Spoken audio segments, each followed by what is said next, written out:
Each separate being in the universe returns to the common source. Returning to the source is serenity. Another word for serenity is stillness. All things return to the source out of which they have come, the life, the unmanifested one life.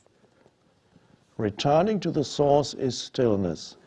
Now the wonderful thing is, we don't have to wait until we die to return to the source.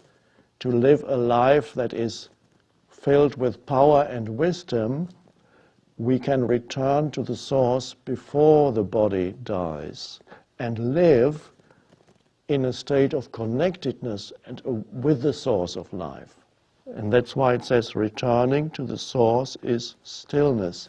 When you find the stillness within yourself, you're returning to the source of all life. It is, what is stillness? Just a moment when you're not thinking but still conscious. Just an inner space, like now. Okay, ready for this? Hear all your thoughts, and now we go.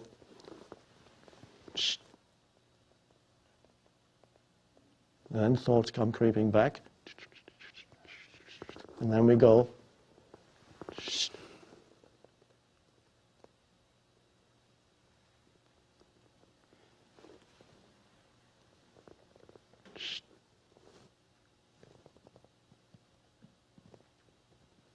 And suddenly can you sense that there is a space inside you that's just conscious? Where you don't call yourself anything or call me anything? Just that. You're returning to the source, to the formless, the timeless in you.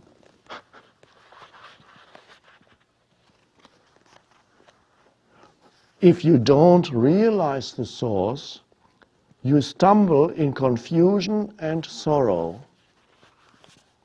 If you don't realize the source in yourself, you stumble in confusion and sorrow.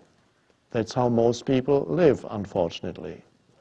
Stumbling about, unconnected with who they, disconnected from who they are, not realizing the source of their being. There's confusion, which is mental confusion, the mind creating all kinds of pseudo problems.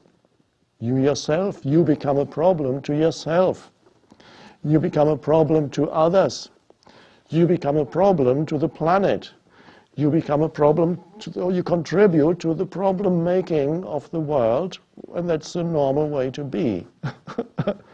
You stumble in confusion, and so that's confusion, and sorrow is the suffering that comes when you are not connected with that dimension in yourself, in your daily life. You suffer.